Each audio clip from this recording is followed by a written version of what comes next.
Hey, Effin' True followers, JC Styles here of Effin' True Wrestling with a Monday Night Raw review. I know it's kind of weird to do a review without Brian. Unfortunately, Brian passed out about 9:45, so he didn't get all the way through Raw. He had a very long day. He had the kids. He was running around. He was working in the house, so I wanted to get this video out for you guys just to let you know that we didn't want to leave it for tomorrow. We wanted to get this up as soon as possible. So, Raw was pretty decent tonight, but before I get into it, there's a kid on YouTube. His name is XBA325, and his running gimmick is he has a can of Pepsi. So, just as cheers to him, bang. So, let's get right into it. You had a Nexus in-ring promo to start Raw off. Uh, Changed the Nexus shirt a little bit. It's CM Punk's new shirt with the Nexus armband on it. Looked kind of cheesy. I really didn't like it. I thought that it was very disrespectful because everyone who's invested money in the Nexus shirts, now they're going to have to deal and go out and have to buy the new Nexus attire. Nexus shirts, I think it's kind of retarded. Basically, CM Punk came out and says every single member of the Nexus has to be, the new Nexus has to be initiated. You pass, you're in. If you fail, you're not. Simple as that. They started off with Michael McGillicuddy. He had to survive a beatdown by the new Nexus, which he passed with flying colors. Everyone hit their signature moves on him. CM Punk, they kind of picked him up. They kind of picked up McGillicuddy on and placed him on CM Punk's shoulders. He did the GTS. Well, the promo ran a little bit, I think, a little bit too long. It could have been better. It could have been different. But moving on, first match of the night, you had Alberto Del Rio versus R-Truth, my boy R-Truth. I enjoy watching R-Truth wrestle no matter what the outcome of the match is. I supported him in TNA. I enjoy watching him. He's got great in-ring talent. He's got great mic skills. He should be properly used and properly booked in the WWE, but they're not doing so. They're kind of trying to keep him in the mid card. I don't really know why. Match goes back and forth. They spill out to the outside. Ricardo Rodriguez runs up on Truth and is like, hey, what's up? R-Truth turns around and cracks him. By this time, the ref's already counting 9. Del Rio jumps into the ring. Ref counts 10. Del Rio wins by a count out. Match could have been better. First match of the night. There's always got to be some kind of drama to start off Raw. Kind of, set the tone for the night to show you what the night was going to be like later on in the evening.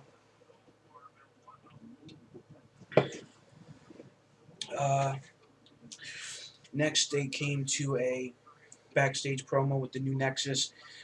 CM Punk turns around and says, okay, Husky Harris, you have to take a lashing from every one member of the new Nexus with a leather strap belt. They each had 3 shots, possibly 4. They all took shots. Then CM Punk took the belt and just wailed on him 8 to 9 times, I think the count was. He had welts on his back. I like Nexus. I don't have a problem with CM Punk being the leader of Nexus. But this whole new Nexus thing, I think it's going to be slowly killing the Nexus angle. I also believe that this is going to kind of almost resemble the Straight Edge Society. Basically went to commercial, came back, and went into the next segment. We came back from commercial. You had Daniel Bryan and Mark Henry in the ring going against Tyson Kidd and Ted DiBiase. Match was so-so. It wasn't great. It could have been better. It was more like a filler match. I think that any match with Daniel Bryan could be good, just depending on who he's in the ring with. The match wasn't very good. It could have been a little bit longer. It could have been a little bit more interesting. It could have been a little bit more fast-paced, but it just wasn't. It was just a very slow match. Mark Henry, I think, did the world's strongest slam on Tyson Kidd to pick up the victory. He really didn't have a lot. I mean, Daniel Bryan had a good little run in the match. Showed why he's a United States champion. They pick up the win by pinfall. over Ted DiBiase and Tyson Kidd. Uh, wasn't really a lot of matches on this card. Next segment, you had Show come out to announce that he was going to be entering the Royal Rumble and he was going to go on to win whatever title he chooses at WrestleMania. Um, then Nexus comes out. Basically, they didn't say anything. Otunga starts walking down to the ring. I was like, okay, so his initiation is he has to either take a beating from the Big Show or try to beat the Big Show down. Got his ass handed to him. Basically walks into the ring, slaps Big Show, and then he kind of goes like this, thinking that he was either going to get the knockout punch, but Big Show had other plans for him. He basically tossed him around the ring, threw him into the steps, beat his ass, and pretty much just cemented that, you know what, are you crazy? You come out here and you slap me? So that was kind of a, I don't know what they were thinking when they did this. I really don't know what they were thinking when they came out and they decided to do these initiation things. It was really retarded, but whatever. I'm a Nexus fan, so I support it. Either way you look at it. You had a very good match versus Morrison and Sheamus, even though Morrison got his ass kicked through the whole match. It was a very brutal match. Sheamus powerhouse the entire time. There was moments on the match where Morrison was on the back and didn't look like he was going to get up and win. He was going to get up and continue the match. I was thinking that was going to kind of finish out the feud between the two. They had a big feud in 2010. They carried it over to 2011, maybe seeing Morrison versus Sheamus at a pay-per-view. Maybe see them in a steel cage. Maybe see them in a no holds barred or a falls count anywhere match. Uh, Morrison picks up the win. Then we come back from a commercial break. We had Justin Gabriel, and Heath Slater in the back with CM Punk. They were handed two Singapore canes and be like, you aren't going to use the Singapore canes on me. You're going to use the Singapore canes on each other. You're going to beat the holy hell out of each other with these canes. And they basically looked like they were getting ready to hit each other. And CM Punk was like, wait, you know what? If you don't do it, then you're out. And they were like, oh, you know, they don't want to do it. You saw that they didn't really want to do it. Punk was like, scream, do it. And they looked at the canes. They looked at each other. And then CM Punk was like, oh, are you guys going to hit me? You're going to jump me? So he kind of is like, go ahead. And he closes his eyes and he looks like, you know, they look like they're getting ready to beat him down with the canes. They dropped the canes down. This promo was horrible. I would have cracked CM Punk in the face with the cane myself because I don't really like CM Punk, but I'm hoping that they do good things with the CM Punk and not kill the Nexus angle too quickly. So I don't know what the whole outcome to that was. Is Slater and Gabriel out? We'll have to see as the next couple of weeks progress into the next couple of weeks. Then they were building up the very first inductee to the WWE 2011 Hall of Fame. Now, I was thinking maybe Arn Anderson, Goldberg, maybe possibly The Rock. King came out and said, "Hey, you know what? A legend in this business is someone that doesn't demand respect. They earn respect. They go out there and they do everything for the fans, to draw the fans, to help for the chance to cheer, have a good time. They give themselves 100% to the fans and earn the fans' respect." They went into showing the video package, and I didn't know what to expect. Then when I heard San Antonio, Texas, I automatically knew that it was going to be Shawn Michaels. And I started to get a little teary-eyed because, you know, I'm a big Shawn Michaels fan. Last year when he lost at WrestleMania, I cried. When Shawn Michaels gave his farewell speech last year, I cried. As you guys know, I'm a very big Shawn Michaels fan. I watched him since I was a kid. I have numerous of his DVDs. I've had his shirts. I've had his gear. You know, I enjoy this guy. He definitely deserves to be in the WrestleMania Hall of Fame, the Hall of Fame induction ceremony. Uh, I have a feeling that you're probably gonna have to buy the DVD, the WrestleMania DVD, to get the Hall of Fame full in its entirety to see Shawn Michaels, because that's WWE's MO. They started about 8 or 9, about 9 o'clock.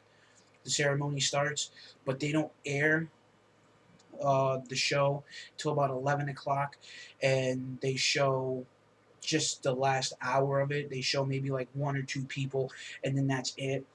Um, Again, Shawn Michaels, the decorated star that he was, multiple times. He was part of the Rockers, very good tag team. He had a very good career in the AWA and the NWA. They teamed him with Marty Jannetty for years. They guys delivered. They were the high flyers of the '90s. One of the greatest tag teams of the '80s and '90s. You had him team with Big Daddy Cool Diesel, and they were the two dudes with attitude. Uh, Numerous time Royal Rumble winner, two-time Royal Rumble winner. He was in the very first ladder match at WrestleMania 10. He was in the very first Hell in a Cell in 1997, 98, I believe, on my birthday, October 5th, at Bad Blood. He was in the very first Elimination Chamber at Survivor Series 2002 in Madison Square Garden, where he beat 5 other people to become the World Heavyweight Champion. You know, Shawn Michaels is a legend, and he deserves it. And then Shawn Michaels comes out, the crowd erupts.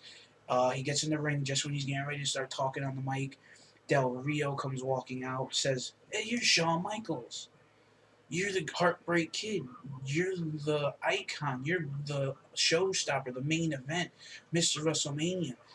But I am going to be in the Royal Rumble this year. I am going to win the Royal Rumble and win the World Heavyweight title or the WWE Championship at WrestleMania. I am going to be the new Mr. WrestleMania." And he basically winks at Shawn, smiles like he normally does at people, leans in. Shawn, super kick, the best super kick I've ever seen delivered on somebody. And Shawn basically takes his scarf, wraps it around his neck, starts doing the Shawn Michaels strut that he does. The showstopper shows up for one night. I'm hoping that he's going to be at WrestleMania, maybe possibly have one final match. It'd be awesome to see. I was kind of we all know that Triple H is going to wind up inducting Shawn Michaels because they're best of friends. If there's any other person out there that will probably induct Shawn Michaels into the Hall of Fame, it might just be either Vince McMahon or it might be Bret the Hitman Hart. I don't want to keep going on. Uh, CM Punk, they come back. Michael Cole's in the ring talking about what's been going on. They CM Punk's on top of the Titantron, basically saying, if I'm remembered, if I want to be remembered as not only a member of Nexus, but a member of the leader of Nexus. Basically says, I want my sacrifice to be cemented with the new Nexus. Basically just goes on and on for the next couple of minutes and then says, how gullible are you people here in Tennessee? I would never jump. You guys are morons. People with disabilities are that retarded. All this stuff. Uh, then they come out. The other 3 members of Nexus come out. They have a promo in the ring. John Cena pops up on the Titantron, says all these guys have been initiated by Nexus, turns around and basically says, look, I've taken every single one of you guys out, and there's one person in Nexus that I have not taken care of yet, and that CM sucks, and you talk smack, you will get dealt with. Next week, one-on-one, John Cena versus CM sucks. You're gonna get your ass whooped, and he walks off. Uh, then they go into the next match of the night: The Miz and A-Rai versus Randy Orton and Jerry the King Lawler. Fantastic match. Jerry the King Lawler can prove that he could still go. Uh, when King was wrestling back in the day, it was a different time frame. It was different. He wrestled in the AWA, the NWA, and then he was Nashville champion. He was in different organizations before he got to the WWF.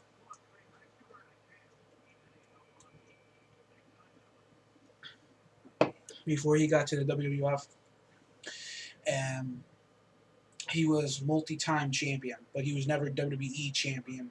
He was never tag team champion. He was He was not a champion in the WWE. But it doesn't. You don't have to be champion to have a decorated career. And that's exactly what Jerry the King Lawler had, a decorated career. And this match could have been a mid-show match, but because you had basically Raw's main event from at the Royal Rumble go in there, it's the main event match. A-Rye, Miz, basically, try to take the coward's way out, cheating, being disrespectful, slapping, spitting. At the end of the match, Orton got in the ring and was getting ready to deliver an RKO. Basically, stopped, looked at the Miz, and the Miz just froze in his tracks. Got out of the ring. Alex Riley got hit with an RKO. He turned around and looked at the Miz because the Miz was getting ready to come back in and jump Orton. Jerry the King Lawler gets tagged in. He comes up, delivers a fist drop off the second rope. Picks up the win. 1, 2, 3. Phenomenal, great finish to Raw. Started off rocky, had okay midway, then finished off a little strong. I want to see what's going to happen with CM Punk versus John Cena next week. Hopefully that match will be pretty decent, if not better. Guys, please check out our TNA Genesis review. It's up right now, streaming live on YouTube. Check it out. Leave us your comments, questions. Me and Brian will be back later in the week with a TNA review. I think Brian wants to do some Q&A this week. I'm not 100% sure, so don't quote me on that. This has been Monday Night Raw review, January 10th, 2011. I'm JC Styles, signing off. Have a good night. See you guys later. Hopefully you enjoyed this video as much as I did making it.